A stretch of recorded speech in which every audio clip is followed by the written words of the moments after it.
Hey everyone, and welcome to my reading vlog for Skulduggery Pleasant, A Small Matter of Impending Catastrophe.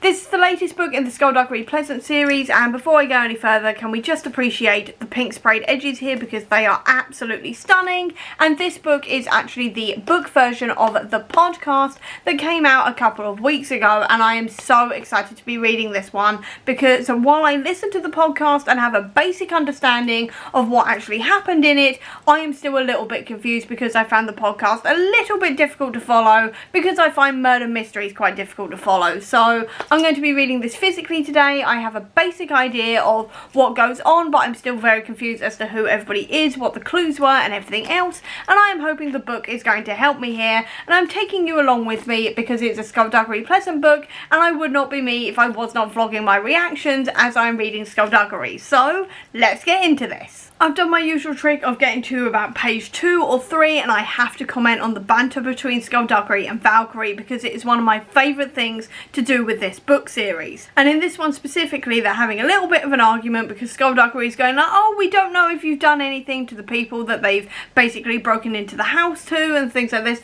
He's like, we're not arresting you or anything else, you haven't done anything wrong that we know of, and Valkyrie's going, that's intimidating, all of this kind of thing, and Valkyrie has gone, don't give me that look, and Skulduggery's gone, my head is a skull, I am literally incapable of giving you any look, and she's gone, oh, you're giving me a look, and I know exactly what kind of look you're giving me, and so do you, what have we talked about? And he's gone, about how I need to be nicer to people and to not scare them all of the time or mock them or belittle them or insult them or berate them or unsettle them, and I just love their banter and how well they know each other. Obviously this is book like 17.5 I think at this point. There's been many books in this series anyway, and we are definitely reaching towards the 20 mark, and I love how much you can tell how well Skulduggery and Valkyrie know each other and how she knows when he is giving her a look and things like this, even with his skull, which is obviously very difficult to give a look with because it is just a skull and has no facial expressions or anything else.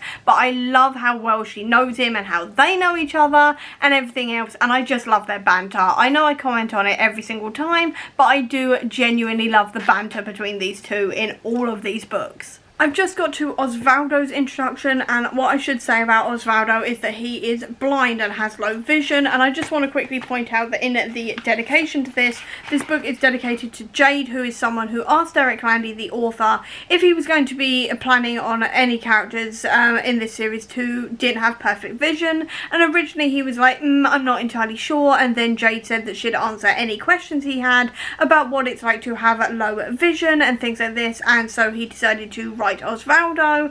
And then also he had Neve, who is an authenticity reader, also read through this book and correct any of his mistakes. And I just wanted to point that out, that one thing I really love about Derek Landy is that when it is pointed out to him that he doesn't have characters who are queer or low vision or anything else, he does then set out to change that, because he did that originally around Last Stand of Dead Men. I think it was the end of the first cycle of the Skulduggery Pleasant series, where it was pointed out to him by several readers that he didn't actually have any queer characters in the books. So in the second cycle he made sure that Valkyrie had a girlfriend and came out as bisexual, and then we also had Never, who is gender fluid as well, and since then he has made sure to keep Valkyrie's queerness very much on page and very much a big part of her character, and also to make Never one of the main characters of the second cycle.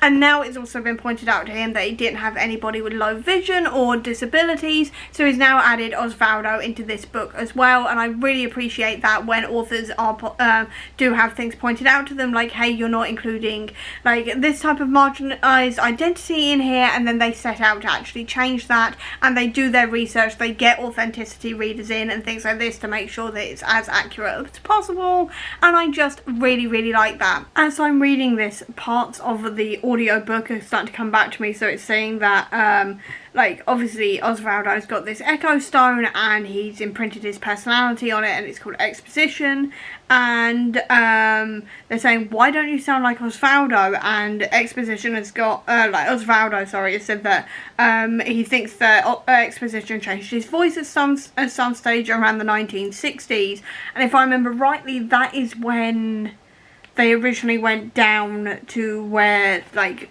these two on the front cover are in the underground. And I can't remember all of the details, but I'm pretty sure that that's when Exposition ended up sort of having his own personality and started masterminding all of this.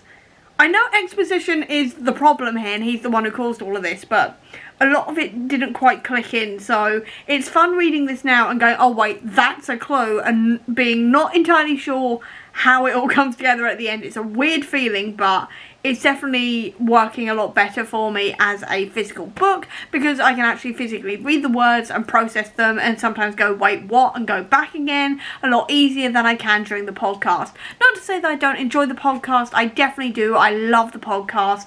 It's just that the murder mystery bits do sometimes get a little bit skewy in my head, so I'm having a lot more fun reading this as a book compared to as a podcast. I will say the one thing that makes a lot more sense in the book as well is everything to do with the ribbon, because the ribbon is essentially a bit of leftover dark-ass energy. It's called dark energy that can essentially change the world with whoever can control it. And we've got a couple of psychics who are essentially now in psychic battle forever until one of them wins, essentially. And they've been stuck here since 1962. And when I listened to this as the audiobook, I kind of nodded and went, yeah, sure, I understand that. No, I don't. And just completely and utterly got a little bit lost about what the hell all of this like dark energy was and all of this kind of thing. I had no idea, but I was kind of like, oh, it's kind of like something that can control the world kind of thing. And it makes a lot more sense reading it as a book. Again, this is probably me because I have terrible audio processing problems. I have a serious problem with audio processing. So it's probably just me. Most people probably understood it very, very well. It was just me. So I am so glad this came out as a physical book and not just as an audio book, because it makes it so much more easy to understand. Because like I said, I've got a lot of audio processing problems. I've said this before in videos, but I have a terrible time with audio processing, which does mean that I can have a bit of problems with audiobooks, especially podcasts, where basically everything that is going on, it is just through the conversations and things like this. I can find it very, very difficult to follow what's going on, especially, or at least doubled, when we are talking about murder mysteries, which I already have a problem following. So I'm so glad this is as a book as well, because it's making so much more sense and I'm having so much of an easier time actually processing what's going on. We've just had our first Marvel reference, and it is to Daredevil, because Osvaldo is saying that when you lose one of your senses, your other senses heighten. Now, personally, I don't know if this is real or not.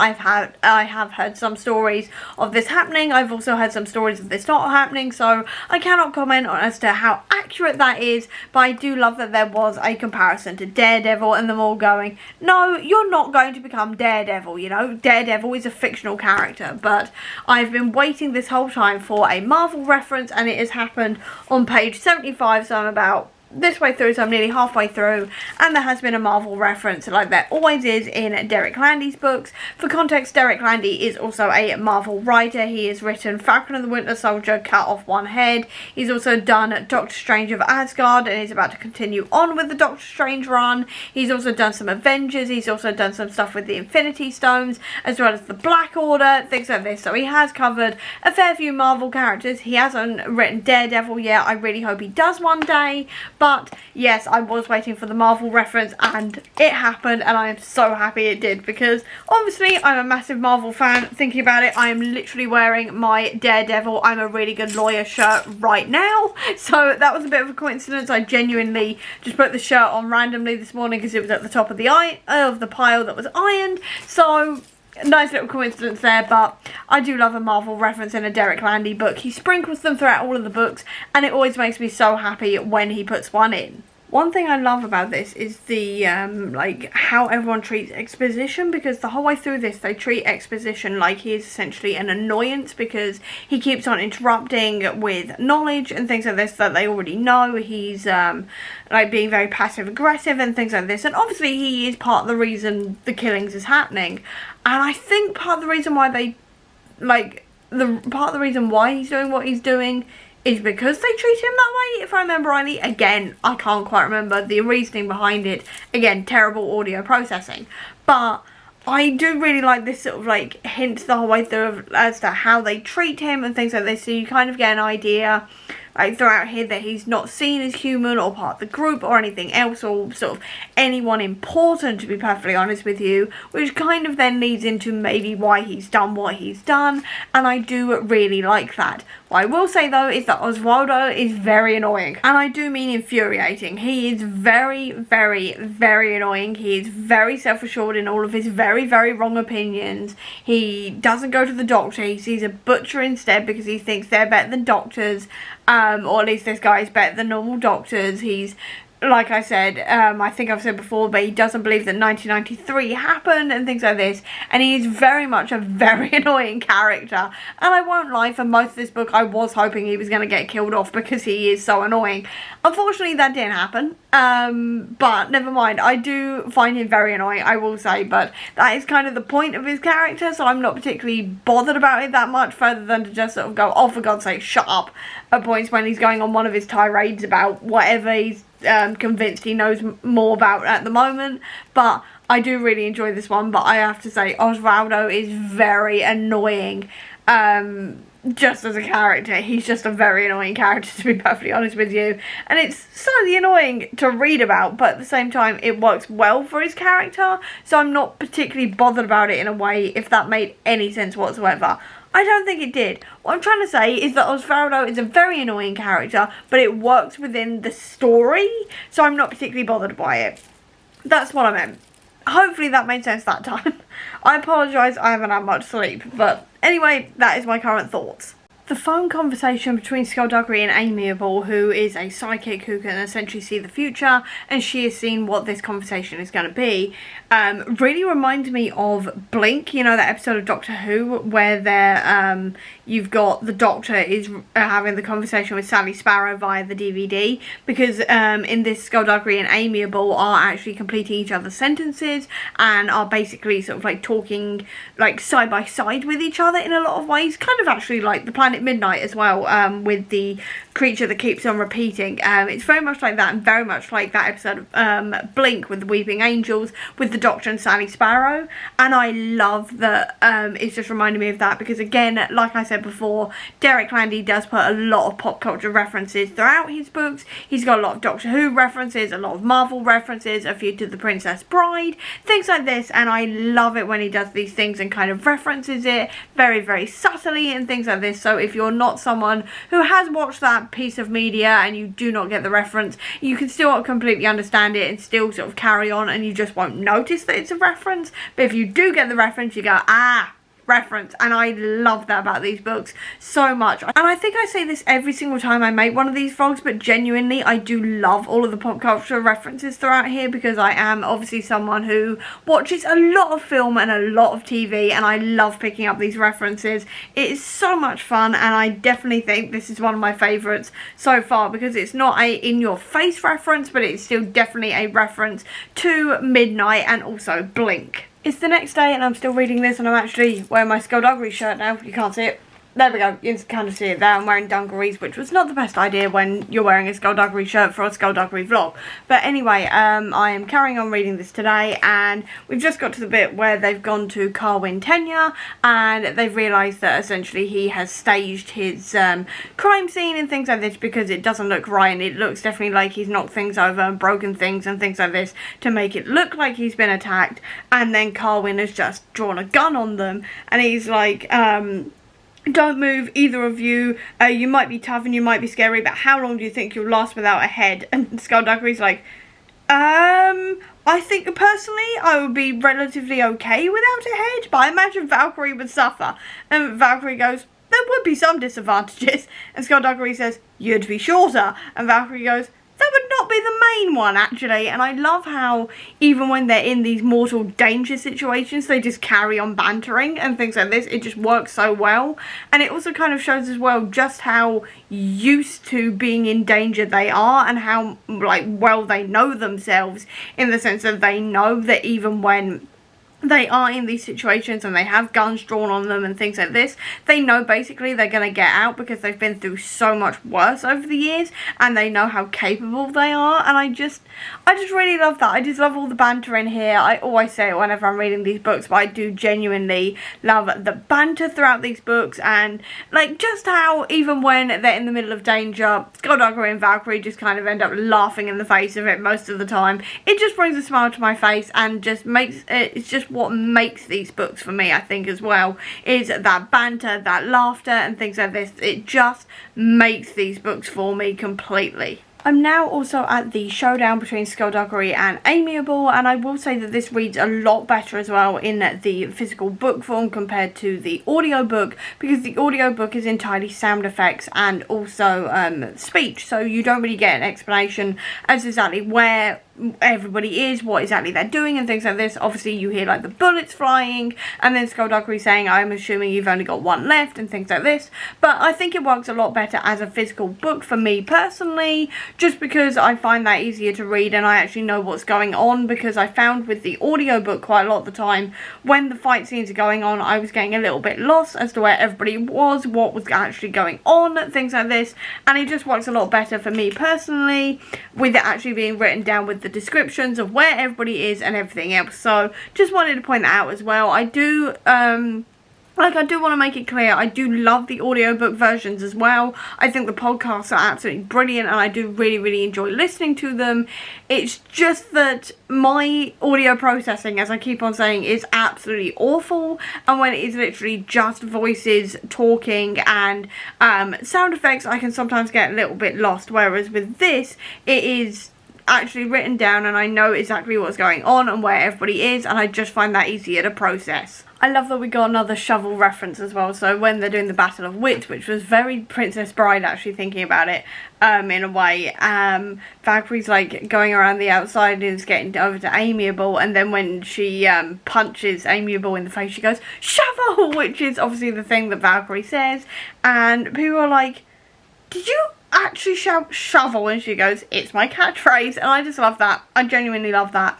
And also what I really love as well is that when you get to this bit, you understand as well, like with exposition essentially about why he's so intelligent and everything, even though he's supposed to be an echo stone of Osvaldo. You suddenly understand why Osvaldo is so like ignorant in a lot of things, and talking about how he doesn't believe in nutrition, or like the year 1993 and he goes to a butcher instead of a doctor and things like this. It's so you've got this real juxtaposition between him and Exposition, who is meant to be incredibly intelligent, and he's like absorbed all of this energy from like the ribbon and things like this, and he's had his mind expanded and everything else, and it suddenly clicks into place as to why he is so ignorant compared to Exposition, despite the fact they're meant to be the same person. And I really love that, because up until this point it's just been like, why is he this ignorant about absolutely everything? And now it makes sense. And I just love how Derek Landy sort of like puts these things in and you wonder about them the whole way through, and then like come into fruition later, which is, to be honest, what happens in every murder mystery, but you get what I mean. I love how he does it. Genuinely, I always think he's absolutely brilliant for doing these things in these books. And now I've just finished a small matter of Impending Catastrophe, and actually the final chapter of this was not part of the podcast, and it actually wraps up a thing that was mentioned very briefly in the first chapter, which was that before they started investigating everything going on with the ribbon and the murders and everything else, Skulduggery and Valkyrie were actually looking for another serial killer that was also active, and then they got dragged into this investigation, and the final chapter actually focuses on that and what happened to Carwin as well, and what's going to happen with Osvaldo and also Madigan as well. And I really like that final chapter, because obviously it did then go into a little bit of that serial killer and what was actually going on with Skulduggery and Valkyrie before this book actually started, and what they were investigating, while also wrapping up everything else with the other characters as well. And I did really like it. It ended on a slightly weird note, but I did really like it. And one thing I will say about that final chapter that I did really enjoy is that Skulduggery is in a disguise, so he's got his facade up, and up until now I've not really sort of thought about the facade further than the fact that it covers his face, but it also actually covers his hands. And because he had to take his gloves off, he then saw the skin on his hands, and the whole time Skulduggery is trying to deal with this serial killer and pretend to be someone who works in the Department of Prophecies, but is actually severely freaked out by the fact that he's got skin on his hands instead of just bones. And I found that very funny, as he's basically covering his hands with his sleeves, tucking them under his armpits, trying to type with his hands in the sleeves, all of this kind of thing. I found that very, very funny and very sort of accurate, because thinking about it, Skulduggery would be weirded out by this, because obviously he's so used to just being a skeleton that having skin over his hands is probably very, very weird for him. So I really like that detail, and I just really, really like this book. I mean, it is a Skulduggery book, so I was always going to really enjoy myself with this, but I did really like this one. I think I preferred The Haunted House on Hollow Hill just that little bit more, because it was a little bit spookier, but this was still a really, really fun time, and I'm giving it 5 stars like I do with every single Skulduggery book. And that is where I'm going to leave this video, so I hope you enjoyed this video. If you did, please do give me a thumbs up. Comment down below, tell me if you've read this one, I'd love to know, or if you don't have that much time, leave me a skull emoji down below to let me know that you were here. I'll also leave a link as well down below to all of my social media if you want to check it out, or if you just want to see any more of my videos, please click subscribe here, and over here will be the link to my previous video. But until next time everyone, bye!